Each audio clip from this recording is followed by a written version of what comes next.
Welcome to All In Uncensored with Ryan and Bryon.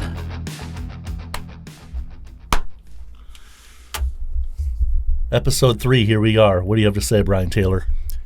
Episode 3, The Last Great American Land Yacht and Other Stories from 2008. That's the title of this episode. Yeah.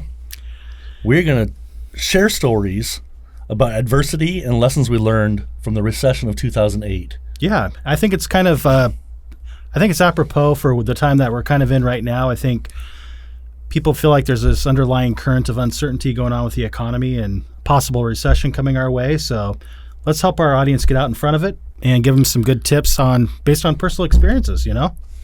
You know, a lot of people are drawing similarities to the housing market of today versus 2008, and it's nothing like 2008. Nope, totally different thing. Supply and demand. We have equity now.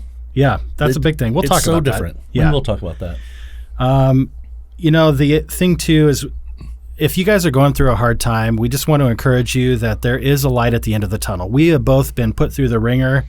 We've had our big moment in our lives where experience was a great teacher, and we're here to share that, and maybe you can glean some wisdom off of that so you don't repeat some of the mistakes we made maybe.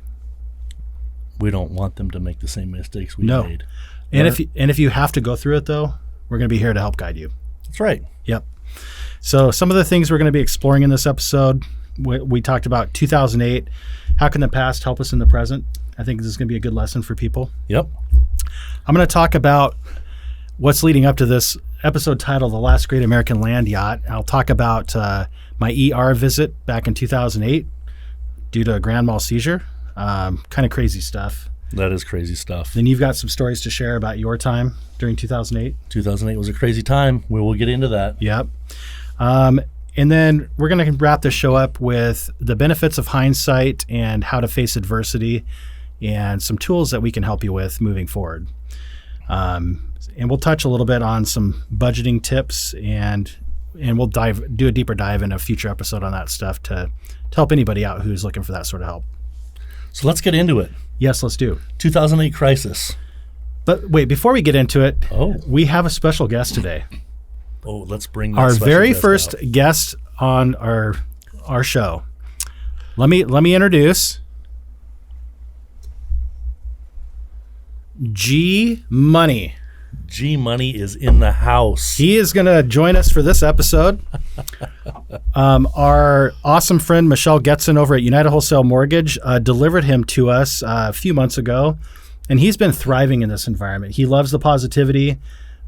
He's experienced a tremendous amount of growth since he's joined our team. I think he's about twice the size as when we got him. Yeah, and he's just really filling out into just another great asset to the team. If you're listening to this show and not seeing this on social media, G Money is our money tree that was given to us. Yes, and G Money is making big things happen in our business.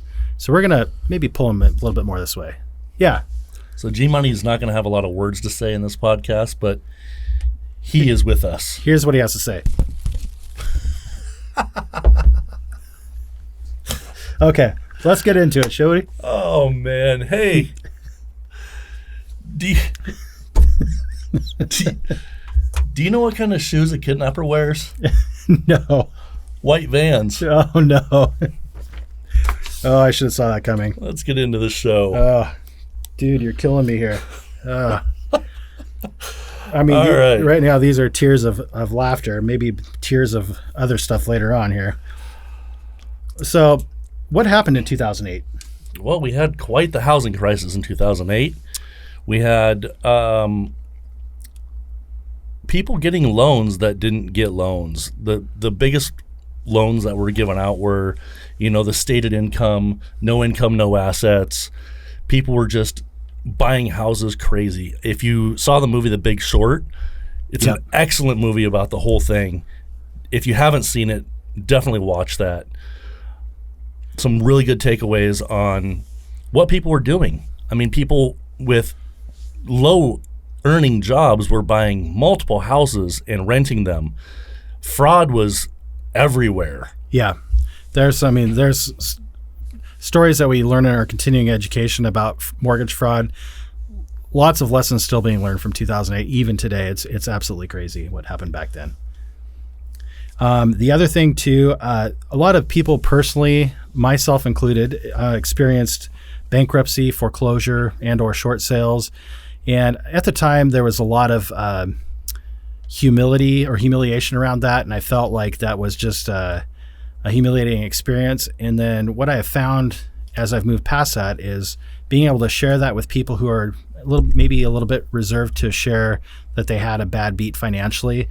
I'm finding that this collectiveness of sharing each other's personal testimony to hard times that we've all experienced. So nobody's perfect. Everybody goes through tough times, and it's okay to be not okay sometimes. It is okay to not be okay. Mm-hmm. I definitely experienced some of that also when 2008 hit.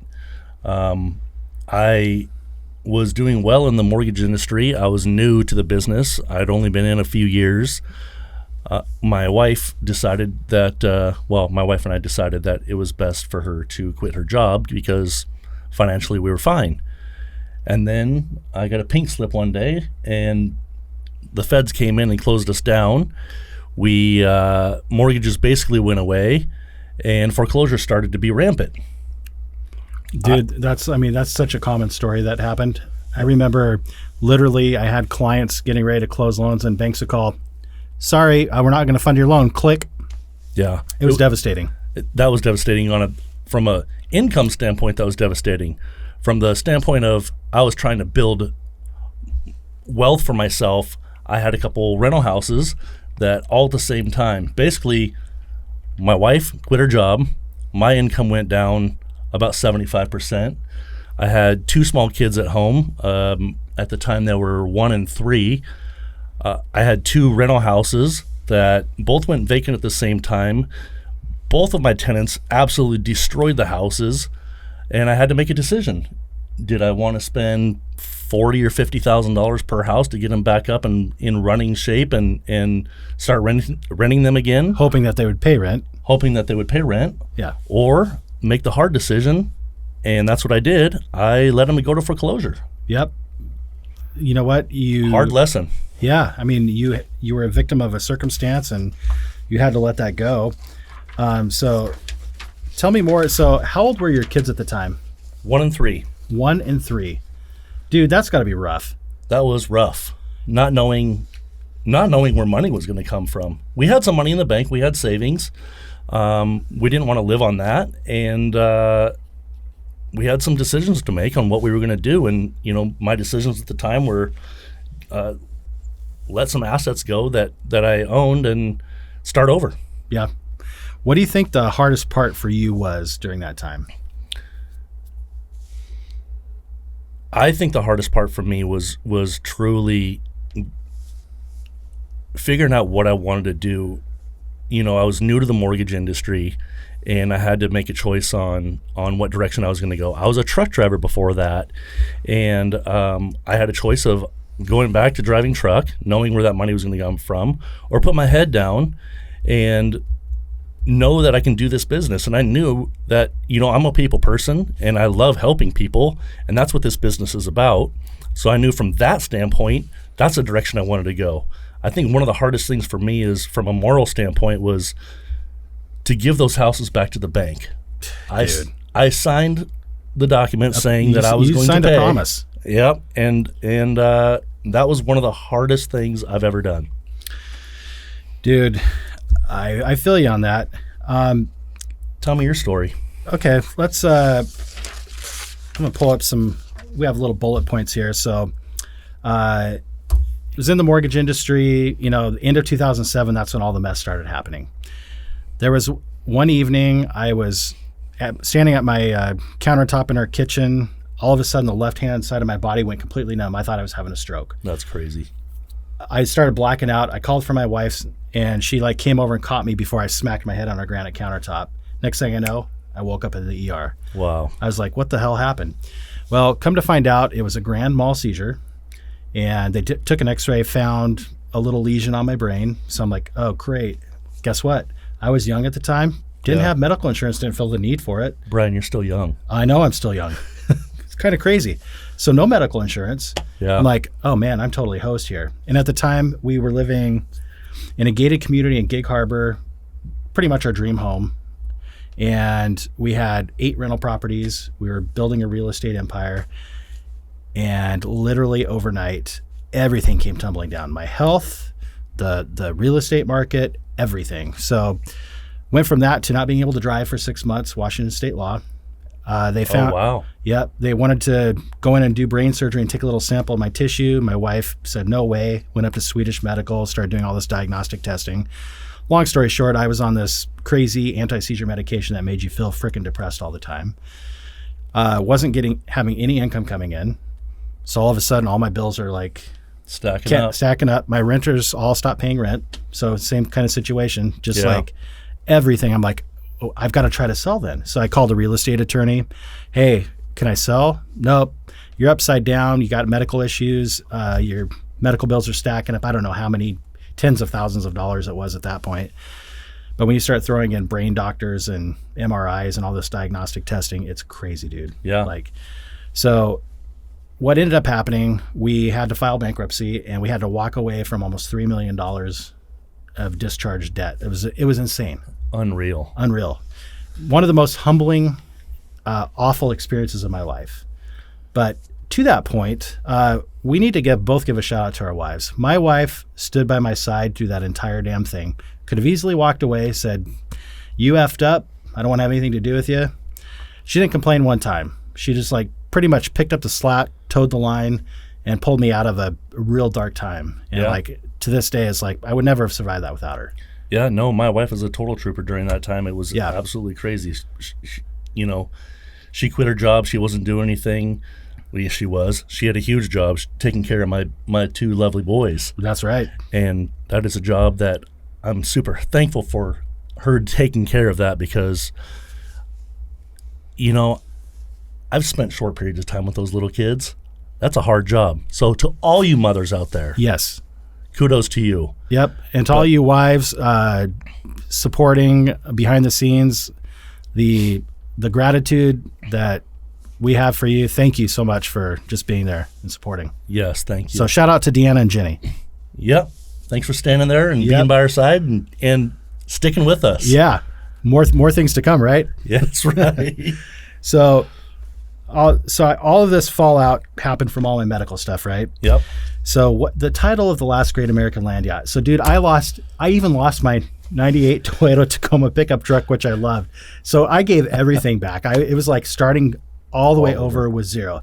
Luckily, I was able to keep my wife out of the bankruptcy. So we preserved her credit. Thank God. Yeah.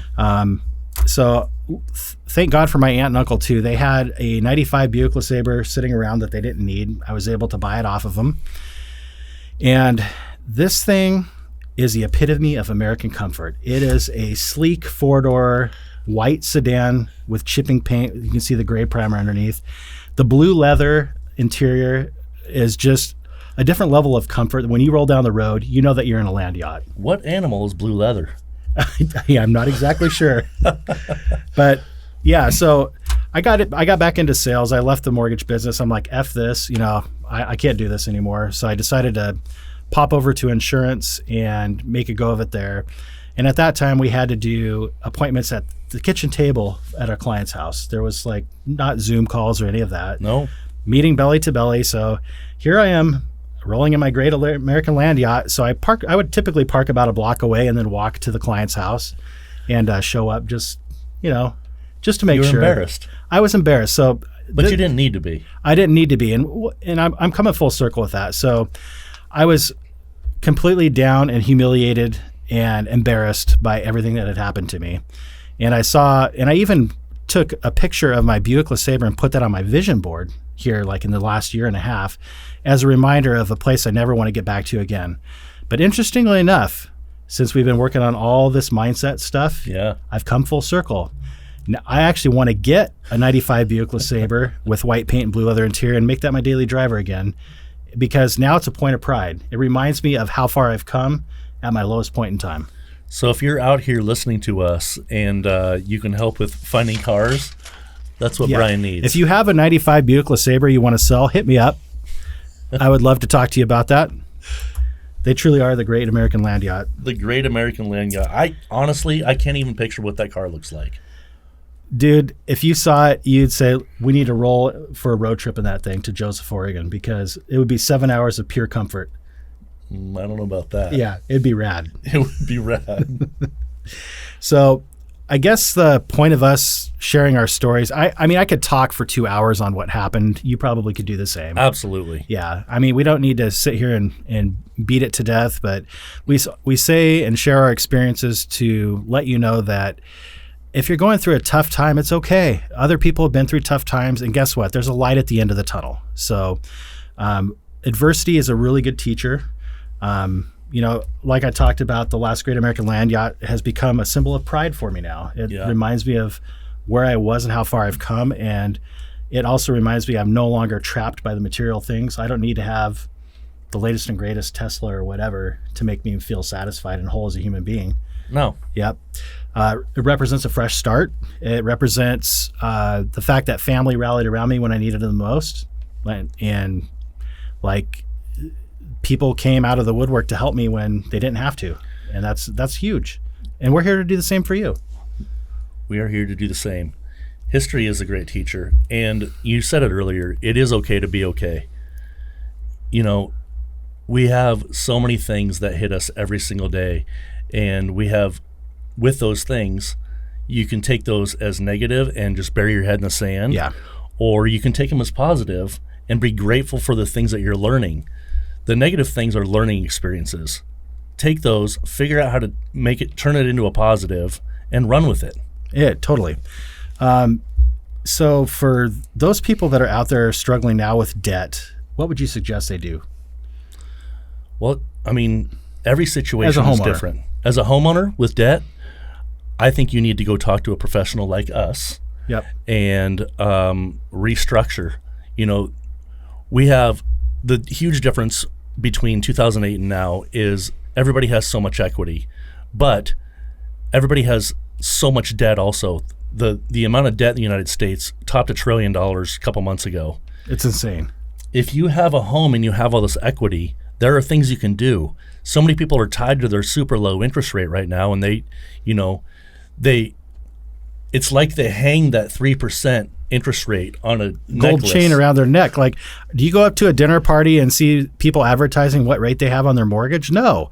So it doesn't matter if it's 3.5% or 6.5% or 7%. But if you're paying 25 or 30% on credit card debt and you have a $1,200 a month vehicle loan payment and you start missing those payments, guess what? Your credit's going to tank.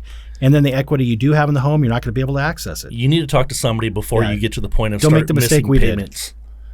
And there's multiple different ways of doing it. You can keep your low rate and get a home equity line of credit. We can do those too. But we can take all of your debt, if you have that and you need to restructure, put it in a calculator that gives us a blended rate over everything. And it might make sense even with rates where they're at today at 7.5%. Yeah. Yeah, there's just so many different ways you can do that. And the other thing too, and I swear this is one of the great mysteries of the world. Like, everybody's good at making a budget for their business and making a budget for whatever, but their household budget, it's like throw it out the window. It's like the Bermuda Triangle, dude. Nobody knows. And here's why. My friend figured this out. You know what your fixed expenses are. You know what roughly what your utility bill is going to be every month, your rent or house payment, all those things. But you know where people get into trouble? Swiping the card and their variable expenses. So those things are the thing that are just causing people a lot of grief right now. And so there are some tools out there, folks, that can help you turn those variable into fixed cash withdrawals. So you're like staying within a budget to where now you have control over your budget and can actually make a plan to eliminate debt. I know personally people who have paid off over $150,000 in 1 year of unsecured and auto loan debt. It's insane. Being on that budget is a huge thing. Knowing how much you can spend online shopping right now. Look, I've been victim to it. I love to look at things online. I love Amazon, by the way. Amazon likes my house. Yeah. But when money is tight, Amazon doesn't come to my house anymore. I'm pretty sure our Amazon driver is going to attend our next dinner party. You know, I mean, we know him that well now. Yeah, that's amazing. Yeah. So really what the budget represents is controlling your controllables. So just like in any situation, There are lots of things that are out of your control. And then there's things you can control. Your spending is one of those things you can decide and choose to control if you really want to do it. Yeah. Just because you have money in your account doesn't necessarily mean you need to go spend $16 on a couple of lattes at Starbucks. Oh my gosh. It's insane, by the way. Everything's so expensive these days. Yeah. So I just think that we're coming in times of adversity. Maybe some of you are already in times of adversity. Don't despair. If you want somebody just to lift you up, it's another great day over here. You know what I mean? We're always here to help lift you guys up. So reach out, shoot us some comment, send us a direct message, whatever you got to do. We'd love to just help however we can, whatever that looks like, even if it's just to refer you to somebody. Just absolutely give us a shout. We're here to help. We are doing this show not only for us. Look, we do mortgages, but we want to do this, and we're going to have guests on from a wide spectrum to help you with everything financially, positivity. It's basically a holistic approach to home ownership and beyond. All encompassing. Yeah. Yeah. And beyond. So what are some final thoughts that you have here? Some final thoughts are be real. Yeah. Be yourself. Like when you see adversity, tackle it. Yeah. Go after it. Don't put your head in the sand. Yeah. And the other thing too, don't be afraid to allow yourself some time to grieve and feel the emotion of it. It's called emotional intelligence. Just allow that to wash over you and experience it for what it is. But then put some stuff into action after you give yourself a period of time to feel that stuff, and then acknowledge it for what it is, and then move past it, like you're saying. Yeah. And then face it head on. Market cycles come, market cycles go. Yes. We are likely coming into it's like a roller coaster. It's just this constant roller coaster of stuff. Sorry, G Money. G Money. Yeah. You hit them. Yeah. Sorry, buddy. Yeah. And again, just using adversity as a teacher versus an adversary. And I think this is actually kind of leading up to our next episode, isn't it? It is. Yeah. Tell us more about what we can expect. Victim or Victor. That's the name of our next episode. That's right. Where we'll be bridging the gap by diving more into adversity and how to overcome it. Yes. And we've got some great people that we heard speak here recently at a couple of events we attended. And we can't wait to share this with all of you. It's going to be absolutely amazing. Amazing speakers. I was apprehensive going in, and coming out, I couldn't have been more happy that I was there. Yep. Same here. It was worth the investment of our time and resources to do that. Yep. Well, don't forget to tune in next week again to episode 4, Victim or Victor. Don't forget to subscribe to our show. It's available on most social media platforms: Spotify, Apple, YouTube, iHeartRadio, Google. And you can catch show clips on our Instagram and YouTube channels as well. Thanks again for coming. Yes. It's another great day. It's another great day. Peace. Peace.